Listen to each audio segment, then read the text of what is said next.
귀한 말씀인데 또 각 권들이 가지고 있는 성경 안에서의 위치와 역할이 또 있는데 이 요한복음에 대해서 알고 나서 그때 그 예전에 말씀하셨던 그게 무엇인지 알 것 같은 거예요. 이제 복음서는 사복음서가 있죠. 마태, 마가, 누가, 요한 이렇게 사복음서고 마태, 마가, 누가를 공관 복음서라고 합니다.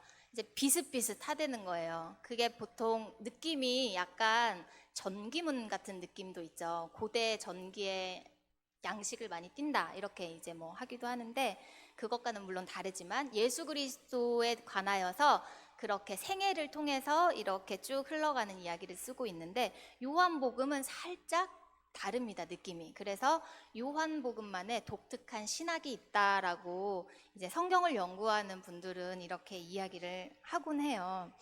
요한복음에는 그 책에 요한이 이 요한복음을 쓰는 목적을 정말 명확하게 밝혀놨는데요. 20장 31절입니다. 오직 이것을 기록함은 너희로 예수께서 하나님의 아들 그리스도이심을 믿게 하려 함이요 또 너희로 믿고 그 이름을 힘입어 생명을 얻게 하려 함이니라. 그러니까 지금 요한은 이 요한복음을 당시 초대교회 성도들에게 1차적으로 이렇게 썼겠죠. 그들 읽으라고.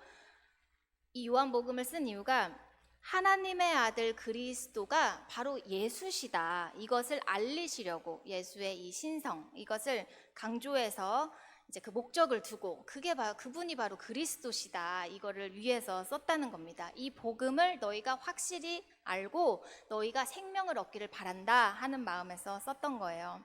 이렇게 그러다 보니까 요한복음은 처음부터 끝까지 이 목적한 바에 의한 그 이야기, 핵심 내러티브라고 하는데요. 이 하나님의 아들 예수 그리스도, 이것이 요한복음의 결국 하나의 핵심 이야기입니다. 그 중에서도 이제 오늘 저희가 나눈 이 요한복음 20장, 부활 후에 나타나신 예수님 이야기는 그 모든 이야기의 정점을 찍는다는 거 이제는 우리가 다 알죠. 모든 복음 안에서 예수 그리스도의 부활이 이 복음의 정점이라는 것을 우리는 다 알고 있습니다. 13장 이후에는 예수님의 고별 설교 그리고 대제사장적 기도가 이어지고 그리고 18장 뒤에부터 예수님의 순환과 죽음을 기록하고 바로 이 20장 이 모든 그간에 있었던 예수 그리스도의 이 모든 사건을 신적인 승리로 부활로 결말시키고 정점을 찍는 그리고 이것이 그냥 이렇게 끝나는 것이 아니라 오늘 본문에서 살펴볼 것인데 사명으로 위임을 시켜주시는 이 사건이 바로 너희들의 사명과 어떤 관계가 있는지 이렇게 연결이 되는 결국에는 요한복음 전체 신학에서 클라이막스를 이루는 부분입니다. 이제 요한복음의 부활 출현, 예수님께서 부활하시고 제자들에게 나타나시는 장면이 오늘 본문 말고도 3번이 있어요, 포함해서. 근데 그 중에 오늘 본문이 첫 번째 나타나셔서 제자들에게 이렇게 보이신 거고 그 다음에는 한 일주일 후쯤에 도마에게 나타나신 사건 아시죠? 아마 여기엔 도마가 없었나 봐요. 그러니까 그때 가서 도마에게 만져보고 믿는 자가 되라 이제 이런 사건이 있고 그 다음에 3번째로 또 나타나신 게 너무나 유명하고 잘 아는 네가 나를 사랑하느냐? 그 갈릴리 해변에서 베드로에게 3번 다시 사랑 고백을 하게 했던 그 장면입니다. 이 시간에는 이 본문 길지 않기 때문에 우리가 구절을 한 절 한 절 살펴보면서 그 장면을 떠올리면서 이 본문 가운데 있는 하나님 말씀의 은혜를 깊이 나누어 보면 좋겠습니다. 먼저 19절에서 이제 예수님이 부활하신 안식 후 첫날 부활주일이에요. 지금으로서는 저녁 때 제자들이 모여 있는데 어떻게 모여 있죠? 두려움 가운데 모여 있고 지금 닫힌 문을 꽁꽁 닫아두고 있다고 이야기합니다. 처음에 이제 장면의 분위기가 썩 좋지가 않죠. 문은 굳게 닫혀 있고 제자들은 두려움 가운데 여기에 이제 부활하신 예수님이 등장을 하시는데 분명히 문이 닫혀 있는데 예수님이 한가운데 나타나십니다. 이때 이제 이 고대에는 특히나 이 육체와 영을 분리시키는 이원론적인 사고가 아주 지배를 하고 있던 상황이었어요. 그래서 그때는 어떻게까지 갔냐면 어차피 구원받는 건 영혼이기 때문에 이 육체는 여기에 이 세상에서 그냥 끝나는 거기 때문에 뭐 괜찮다. 그래서 방탕의 길로, 쾌락의 길로, 육체는 그냥 어차피 썩을 거니까 그렇게 놔둬버리고 우리는 영혼이 구원받는 거다. 이런 식으로 이제 해석했던 이단이죠. 이랬던 분위기도 있고 그랬습니다. 그럴 때 예수님께서 이렇게 부활하신 몸을 입고, 영이 아니에요. 그 무슨 유령이나 이런 것처럼 스르르 해가지고 뭐 둥둥둥 떠 있고 이런 우리가 꿈속에서의 어떤 느낌, 이런 것이 아니라 그냥 딱 육체를 입으시고 얼굴을 마주하시고 말씀을 하시고 이렇게 육체를 가지고 그 닫힌 문을 뚫고, 그런데 시공간은 초월을 하시는 거죠. 육과 영이 사람들이 생각하는 것처럼 나뉘어진 게 아니라 이제 부활 후에 완전히 새로운 몸을 입고서 완전 새롭게 거듭난 그 모습을 예수님께서 이 제자들 앞에 나타나고 계시는 겁니다. 우리는 이 예수 그리스도는 정말 우리 인간 지성을 뛰어넘어서 우리의 이해를 넘으시는 분이다. 우리 예수님은 그 당시에도 그랬지만 그 당시에는 이제 부활하시기 전이기 때문에 성령 시대, 본격적인 성령 시대 전이기 때문에 직접 현현하셨지만 이제 지금 성령 시대가 되었을 때는 예수님께서 성령님과 연합하신 상태로 성령님으로서 우리 안에 거주하시잖아요. 이렇게 나타나신단 말이에요. 이렇게 예수님은 우리가 어디에 있든지 어떤 상황에 있든지 정말 상상할 수도 없을 때라도 예수님은 반드시 우리를 찾아오시고 나타나시는 분이라는 것이죠. 이렇게 오신 예수님이 제자들에게 처음 했던 말씀이 샬롬, 평강의 선언이었습니다. 이 샬롬은 그 당시에 아주 그냥 평범한 인사, 안부 인사였어요. 안녕, 잘 잤어? 잘 먹었어? 이런 식으로 안녕? 이런 거였는데 이제 어떤 잘 사용하지 않는 어떤 특이한 거룩한 말을 가지고 와서 예수님의 언어로 사용하신 게 아니라 그들이 살고 있던, 그들이 많이 쓰던 그 언어들을 이제 예수님은 그것의 본질을 일깨워 주시는 거예요. 그래서 십자가형의 사건, 예수님이 죽으신 그 사건에 벌벌 떨고 두려워하는 제자들에게 샬롬, 평안해라, 평강이다, 이렇게 예수님이 오셔서 말씀하시는 거죠. 그때까지만 해도 뭐 제자들이 평강을 얻었다 이런 말은 없어요. 그런데 예수님께서 이 샬롬을 외치시고 직접 여기 십자가의 그 자국을 보여주셨을 때 그제서야 이제 제자들이 마음이 기뻐졌다, 기쁨으로 이제 바뀌었다라는 이런 내용이 나오는데요.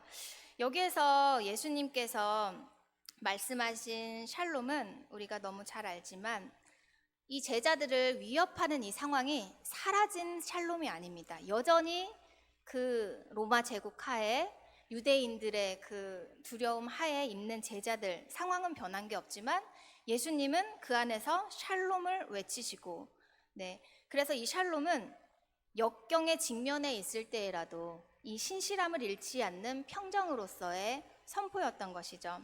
십자가에서 예수님께서 이미 완성해 두신 그 샬롬을 지금 제자들에게 말씀하고 계시는 겁니다. 이제 십자가 사건으로 말미암아 부활하신 예수님으로 말미암아 죄로부터 해방되고 하나님과 다시 화해된 이 생명의 평안을 새롭게 제자들에게 샬롬 하고 전해 주시는 거죠. 이 요한복음에서 말하는 평강은 당시에 이제 로마 제국 시대가 팍스 로마나라고 해서 한 번쯤 들어보셨을 거예요. 이 팍스 로마나 시대였는데 이게 뭐냐면 로마의 평화 시대라고 해서 그때 이 로마가 BC 27년부터 AD 180년까지 비교적 전쟁 없이 강대국이었잖아요. 우리가 역사에서 그냥 일반 역사에서도 로마 제국이 강대국이었잖아요. 그 기간을 팍스 로마나라고 스스로 자부를 하면서 이렇게 불렀던 기간이에요. 그때 로마가 전쟁 없이, 최대한 전쟁 없이 안정과 질서를 유지했다라고 해서 팍스 로마나라고 부르는데, 사실 이 팍스 로마나, 로마의 평화 시대를 잘 들여다보면은 이 평화는 군사력과 강압에 의한 평화였죠. 반란과 저항이 로마 군대에 의해서 철저하게 억압되던 시대였습니다. 그리고 로마 황제를 숭배하고 또 이 로마 제국이라는 이 질서가 모든 꼭대기에 올라와 있던 그런 평화였던 것이죠. 외형적으로는 평화였지만 억압과 불의 그리고 제국 중심적 질서 속에서 이루어진 제한된 평화, 거기에 순응을 해야만 이루어지는 평화, 가짜 평화인 거죠. 예수님이 이제 요한복음 14장 27절에서 이런 말씀을 하셨어요. 평안을 너희에게 끼치노니 곧 나의 평안을 너희에게 주노라. 내가 너희에게 주는 것은 세상이 주는 것과 같지 아니하니라. 이렇게 말씀하셨을 때 1차적으로 이제 로마 제국만 말한다라는 것이 아니라 이 요한복음이 1차적으로 그들에게 갔을 때 초대교회 사람들이 읽었던, 이해했던 세상이 주는 평화랑은 다르다라고 했을 때 그 세상의 평화가 바로 팍스 로마나 세상이었다는 거죠. 그래서 예수님은 이 제자들의 현실과 현실의 평안과 그리고 예수님께서 주시는 참 평안을 확실히 구분하시면서 이 평안에 대해서 선포하신 겁니다. 예수님이 말하는 평강, 이 평안은 관계적인 평안이었습니다. 하나님과의 화해에서 비롯되는 내면적이고 영적인 평강이죠. 부활이라는 사건 속에서 그 화해가 확실하게 이루어졌지 않습니까? 또 이 평강은 두려움과 혼란이 없는 게 아니라 두려움과 혼란을 능히 이기는 평강입니다.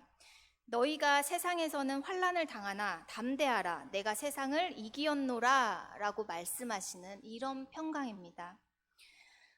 우리에게 이 부활이 오기 전에, 부활이 우리의 것이 되기 전에 우리에게 반드시 있어야 되는 게 무엇입니까? 이 평강은 십자가를 통해서 온 것입니다. 부활이 있기 전에 죽음이 있었습니다. 이것을 예수님이 우리를 대표해서 가신 길인데 예수님만 그렇게 가시는 게 아니라 예수님이 나를 따르라 라고 했을 때 이 십자가의 길, 우리 성도들, 교회들에게 주어진 길은 바로 부활의 그 자유함이 있는 것이 아니라 십자가의 죽음이라는 그 과정이 반드시 함께 있다는 것이죠. 네. 이 평강은 왜냐하면 십자가를 통한 평강이기 때문입니다. 예수님의 평강은 예수님 자신의 희생을 통해서만 이루어진 평강입니다. 로마식의 평강은 다른 사람을 희생시켜서 유지되지만 예수님의 평강은 자기 희생을 통해서 주어집니다. 오늘날에도 많은 사람들이, 심지어는 믿는 사람들도 우리가 평화를 이루어야 된다, 우리가 평등해야 된다, 평화해야 된다, 싸우지 말아야 된다 하면서 평강을 외쳐요.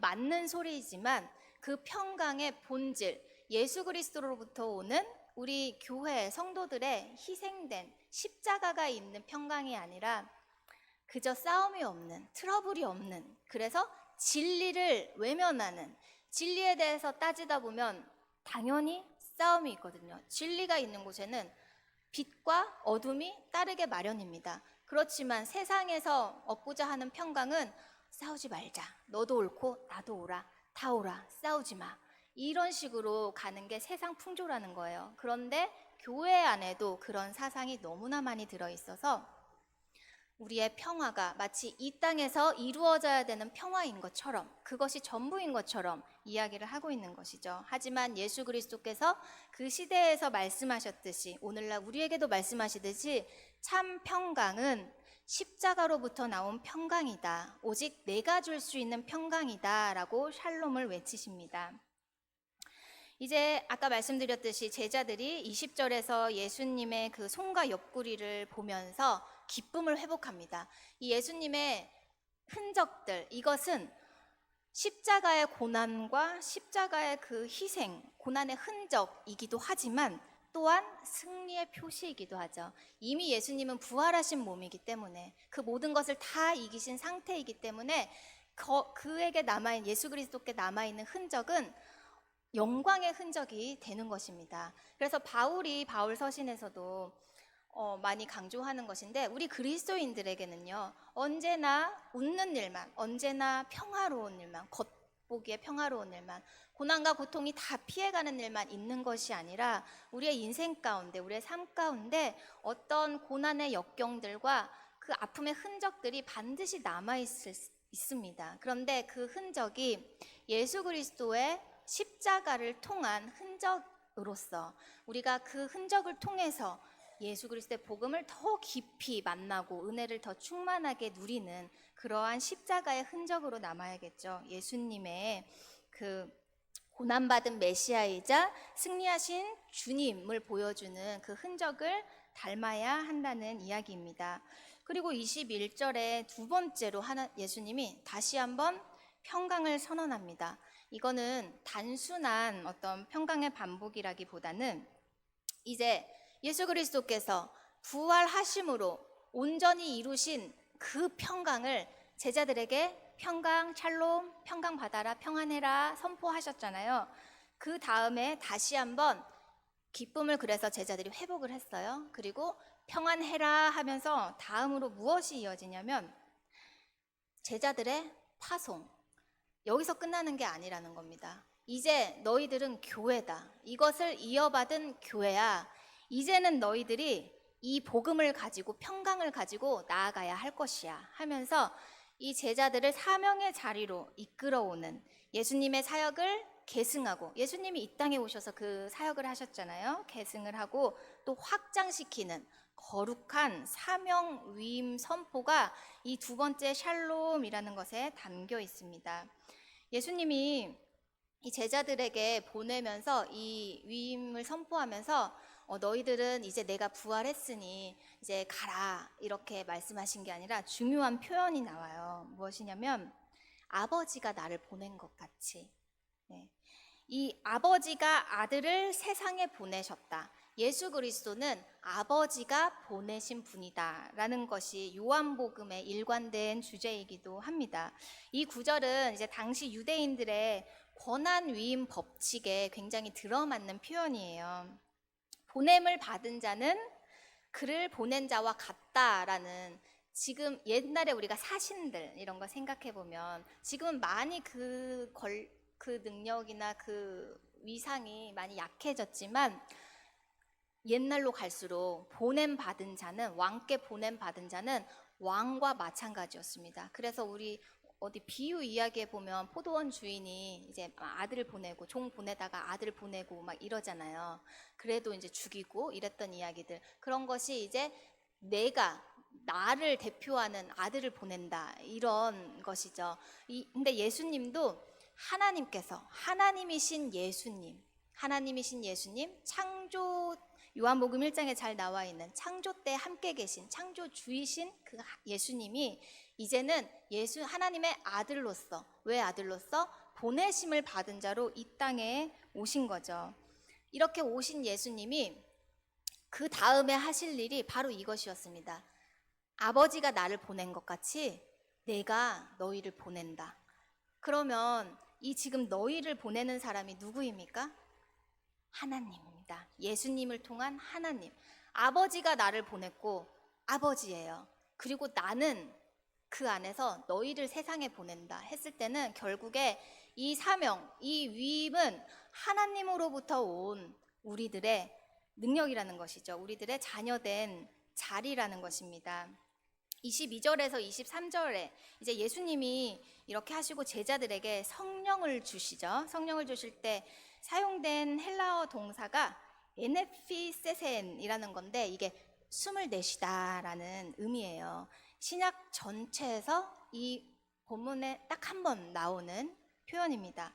독특한 용어예요. 숨을 내쉬다. 이것을 이제 성령을, 하나님께서 성령을 받으라라고 하실 때, 그런데 우리 이 비슷한 장면, 떠오르는 장면 있으시죠? 어디일까요? 창세기에서 우리가 하나님이 아담의 코에 생기를 불어넣으시잖아요. 생명을 주실 때 생명을 불어넣으신단 말이에요. 이때 동일하게 사용되는 단어입니다. 하나님이 아담에게, 첫사람 아담에게, 그 첫 창조, 처음 그 에덴에서의 창조에서 아담에게 생기를 불어넣으사 아담이 그냥 티끌로 만들어진, 흙으로 만들어진, 동물하고 똑같이 6일째 동물도 흙으로 만들어지고 사람도 흙으로 만들어졌는데 하나의 차이, 사람에게는 생기를 불어넣어 주셨잖아요. 이 생명을 불어넣어 주셔서 아담이 생명이 된 것처럼 예수님이 이제 부활하신 것이고 한 40일 이후에 승천을 하신단 말이에요. 우리가 알고 있듯이 승천을 하시고 나면 온전한 그 성령 시대가 열리면서 성령 부음을 이제 예고하는 장면이라고 볼 수 있습니다. 그러면서 제자들에게 완전히 새로운 시대다. 이제 완전히 너희들의 그 정체성은 너희들은 새로운 메시아 공동체가 되는 것이다. 완전 새로 태어나는 것 같은 그런 것을 예수님께서 지금 숨을 내쉬는 성령을 내뿜어 주시는 것으로서 말씀하고 계십니다. 그 메시아 공동체가 뭡니까? 바로 교회라는 것이죠. 옛날 그 성전, 유대 공동체 이런 것과는 완전히 다른 개념이 우리 교회들입니다. 이렇게 예수 그리스도의 부활로 십자가 부활 그리고 성령 부어주심으로 탄생한 공동체가 바로 우리들이라는 것이죠. 또 이 장면은 에스겔 37장의 마른 뼈 환상에서 하나님의 생기가 임하니까 뼈들이 막 살아나는 장면도 좀 떠오르죠. 장면과도 연결이 됩니다. 부활 후에 이것은 이제 예수님의 부활 후에 공동체의 회복과 생명이 있다라는 이 개념과 또 잘 맞닿고 있는 장면이라고 할 수 있겠습니다. 그리고 이제 우리가 굉장히 좀 어리둥절한 이제 성경에 보면 난해한 구절들이 많이 있는데 난해한 구절들 중에서 우리가 막 그것을 정답을 알아가려고 이게 무슨 말일까라고 정답을 알아가려고 하는 자세는 사실 옳지는 않다라고 많이 이야기해요. 성경 해석학 같은 데서. 왜냐하면 그렇게 하다 보면은 그러면 성경을 잘 아는 성경 박사들만 하나님의 말씀을 이해할 것인가? 아니면 우리의 이 지성과 이성으로 하나님의 이 계시하심을 우리가 명명백백하게 깨달을 수 있단 말인가 하는 오해를 불러일으킬 수 있거든요. 그래서 성경에 나오는 이제 난해 구절들에 대해서는 우리가 어떻게 받아들이느냐, 큰 진리, 우리가 그것을 모른 채 한다는 것이 아니라 성경의 목적, 하나님의 구원 계획과 예수 그리스도 우리에게 향하신 복음의 내용이 성경을 우리에게 주신 목적이라고 했잖아요. 그 큰 진리 안에서 그 이야기들 좀 난해하고 조금 막 또 반대되고 대비되는 것 같은 내용들, 이런 것들을 우리가 하나님이 주시는 성령 하나님의 그 영감 안에서 아주 결정적으로 믿음으로 이것을 말씀으로 받아들일 수 있다는 것이에요. 이것을 말하면 이제 세상 사람들은 말장난하냐? 뭐 믿음이면 다 되냐 하는데 실제로 믿음으로 다 되는 것입니다. 그래서 우리가 뭐 학식이 있든 학식이 없든 나이가 많든 나이가 없든 하나님의 말씀은 그 자체가 성령 하나님의 능력이 임하는 능력이 있고 일으키시는 깨닫게 하는 지혜가 있어서 우리가 이 진리를 받아 누리고 우리가 믿게 되는 거예요. 이 모든 것의 과정과 도구로서는 막 좀 연구를 좋아하는 사람은 내 지식과 열심과 어떤 공부를 통해서 조금 더 도달할 수도 있겠고, 아니면은 정말 기도를 열심히 하는 어떤 영성이 조금 더 이렇게 풍부한 사람들은 또 그것을 통해서 조금 더 가깝게 갈 수 있겠지만, 결국에는 그냥 믿음, 하나님께서 부어주시는 그 믿음이 있어야 완성이 되는 거예요. 이 예수 그리스도를 향한 우리의 믿음이 완성이 되는 거죠. 그런 면에서 이제 난해 구절들이 우리가 나 정확히는 모르지만 그게 나의 믿음에 뭐 악영향을 주지는 않아 하면서 넘기게 되는 구절들이 좀 있어요. 그런데 오늘의 이 난해 구절은 성경 안에서 그나마 조금 같이 합의가 되고 풀이가 되는 난해 구절이어서 제가 조금 풀어보도록 하겠습니다. 뭐냐 하면 20장 23절인데요. 너희가 누구의 죄든지 사하면 사하여질 것이요 누구의 죄든지 그대로 두면 그대로 있으리라 하시니라. 네, 지금 예수님께서 성령을 주시고 이 성령 부여와 함께 제자들에게 죄사함의 권세를 위임하시는 듯한 그런 장면입니다. 그런데 이것은 이 의미의 본질은 어떤 한 사람이, 어떤 믿는 사람이 내가 네 죄를 사하노라 했을 때 이 사람의 구원받는 죄가 나로 말미암아 생긴다는 것이 아니라 그 능력이 나에게 포커스가 맞춰지는 것이 아니고요. 지금 이 제자들에게 예수님이 복음을 맡기셨잖아요.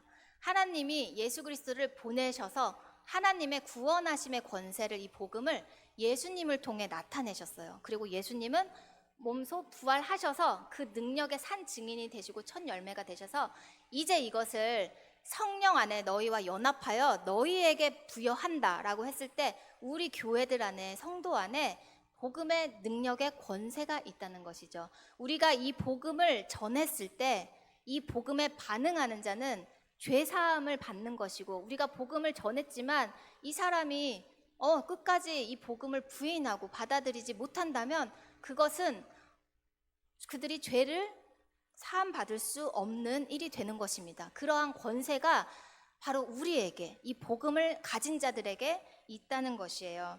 이것과 비슷한 내용 중에서 마태복음 16장 18절에서 19절 이런 말씀이 있어요. 또 내가 내게 이르노니 너는 베드로라.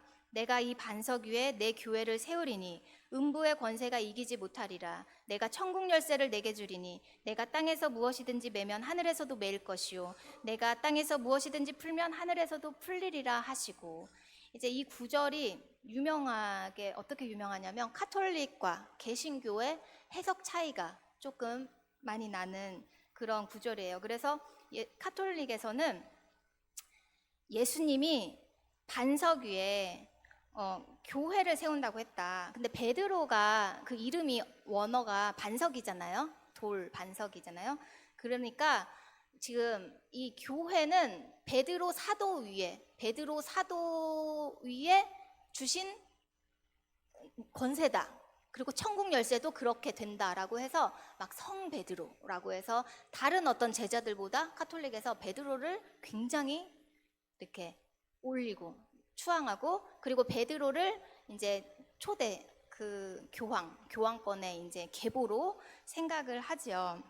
그리고 뭐 내가 사하면 너희도 사해지고, 이거 떠오르는 거 있으시죠? 그 카톨릭에서 면죄부 같은 거, 내가 고해 성사 이런 거.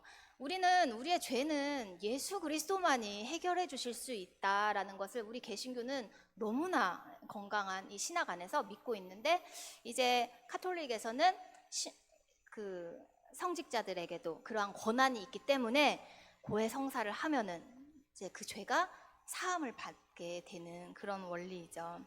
그런데 여기에서 이제 이 헬라어를 살펴보면요, 베드로의 어원이 돌이라고 했어요. 이 돌이 내가 이 반석 위에라고 했을 때, 그래서 카톨릭에서 베드로 위에라고 하는데, 제가 예전에도 한번 말씀을 드렸던 것 같은데요, 베드로라는 이 돌이 페트로스라는 남성 명사형이에요. 우리 한국에는 없는 문법이어서 우리가 잘 이해는 안 가는데, 저도 헬라어를 신학교에서 잠깐 배웠는데 전혀 잘 모르고 그냥 이제 시험 준비하면서 끝났긴 했는데, 문법이 하여튼 기억에 남는 것은 문법이 달라가지고, 특히 이제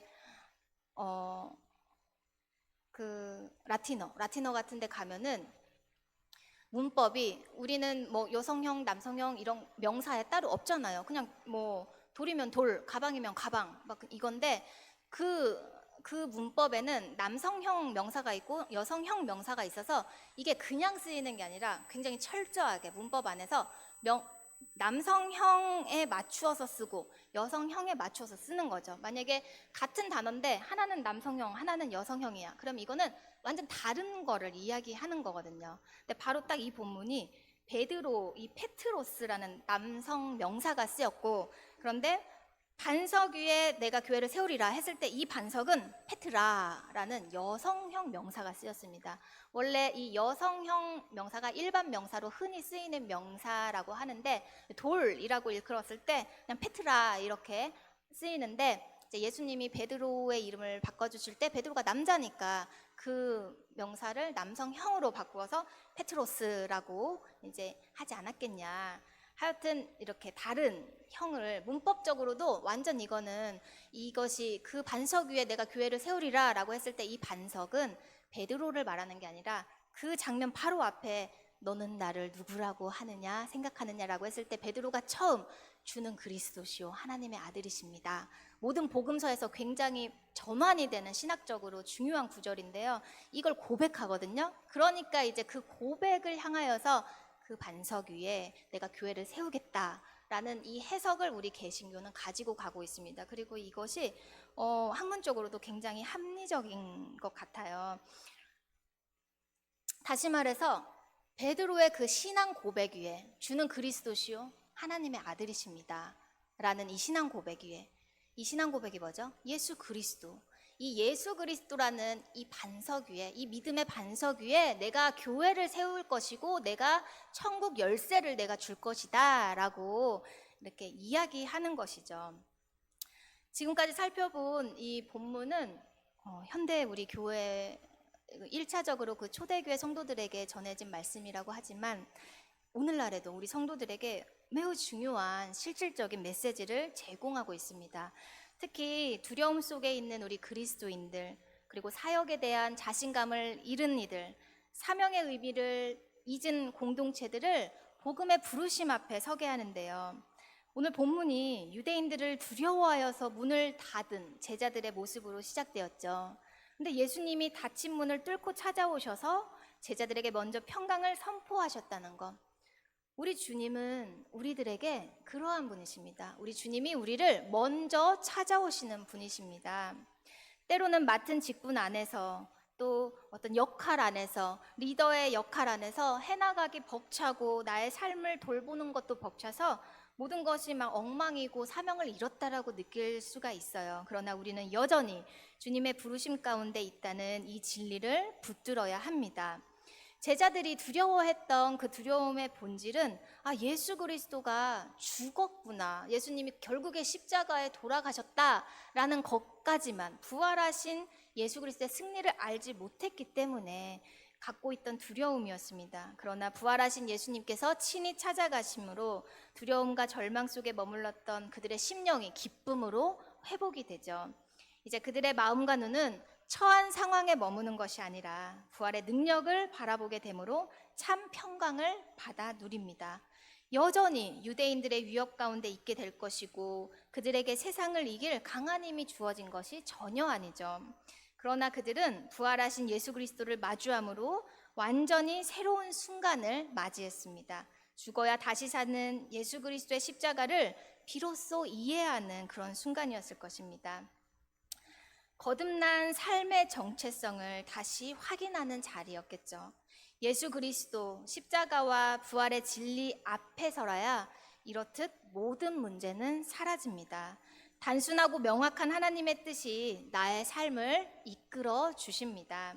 나의 참된 평안은 오직 주님께 있으며 또한 세상의 참된 평안은 주로 말미암아 역사할 것입니다.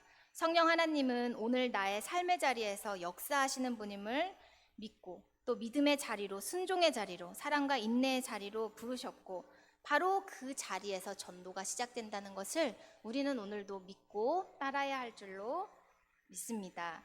아까도 말씀드렸지만 사실 이 장면이 예수님의 첫 장면이 아니었어요. 이 정도면 진짜 이제 흔들리지 않을 것 같은데, 예수님이 이렇게 성령도 부어주시고 다 보여주시고 나타나셨는데, 그런데 예수님이 두 번째 또 나타나셔서 그렇게 다시 한번 제자들을 토닥여 주시고 또 세 번째 또 나타나셔서 갈릴리에서 또 다시 토닥여 주시면서, 우리들의 체질이 그렇습니다. 우리 교회들이 그렇습니다. 우리 성도들이 그렇습니다. 우리가 나는 예수 그리스도의 십자가를 알아. 나 부활 이야기 잘 알지. 잘 알지만 우리는 이것을 듣고 또 듣고 이 복음 앞에 계속 나아가야 우리가 이 복음 안에 연합되어서 살아갈 힘을 얻는 것입니다. 그래서 하나님께서는 우리를 혼자 내버려 두지 않으시고 교회로 부르셨습니다. 교회 공동체로 부르셔서 모이기에 힘쓰게 하셨고 기도하게 하셨고 서로 격려하게 하셨습니다. 너희들 한 사람이 힘들 때 두 겹줄 세 겹줄이 되어서 기도해줘라. 너희들 서로 권면해라. 너희들 복음으로 서로 안아줘라. 인내해라. 이렇게 말씀으로 계속 말씀해 주시고요. 우리는 그 말씀을 계속 들어야만이 우리가 그 가운데 머물러 있을 줄로 믿습니다. 또한 아버지께서 나를 보내신 것 같이 나도 너희를 보내노라 라는 말씀은 단지 그 시대에 그치는 사명이 아니죠. 명령이 아니죠. 부활하신 주님께서 모든 시대 제자들에게 주시는 사명입니다.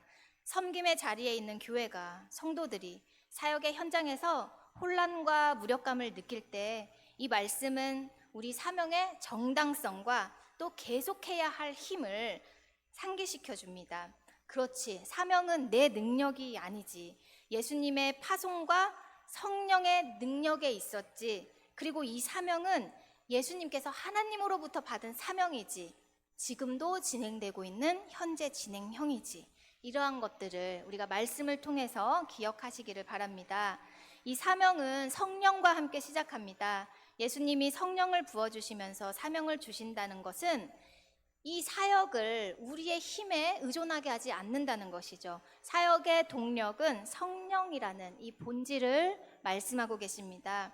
성령은 인간의 감정적인 충동이 아닙니다. 하나님의 창조적 권능이고 회복의 에너지입니다. 따라서 우리는 사역을 내 감정이나 어떤 내 열정, 내 기질 이런 것들로 감당하는 것이 아니라 기도를 통해, 말씀을 통해 성령의 도우심을 구하면서 사역을 감당해야 할 줄로 믿습니다. 마지막으로 예수님이 죄 사함의 권세를 제자들에게 위임하셨다는 이 사실은 복음의 본질을 또한 우리에게 상기시켜 줍니다. 교회의 가장 큰 역할, 나의 가장 큰 역할은 사람들을 회복시키는 복음의 통로가 되는 것입니다. 본문은 사명을 감당하는 공동체가 그 정체성을 회복하고 성령의 능력으로 다시 일어나도록 우리를 격려하고 있습니다. 성령을 통해 더 큰 일을 행하도록 역사하시는 게 바로 하나님의 뜻입니다. 오늘날 우리의 믿음을 회복하시기 바랍니다. 우리의 전도 사명을 회복하고 교회는 머리 대신 예수 그리스도 안에서 연합하며 예수 그리스도의 복음을 들고 세상으로 향한다는 것을 기억하길 바랍니다.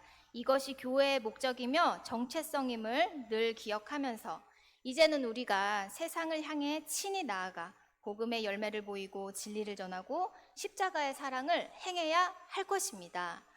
그런데 이 일이 정말 쉽지 않습니다. 그렇죠.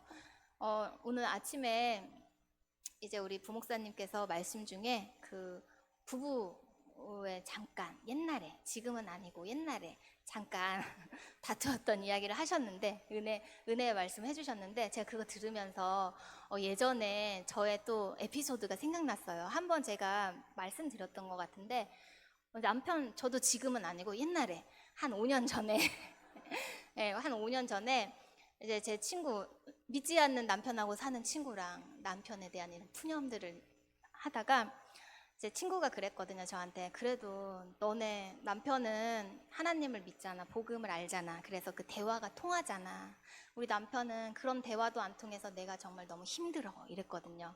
그래서 제가 너무 감사하지. 근데 목사라서 더 화나.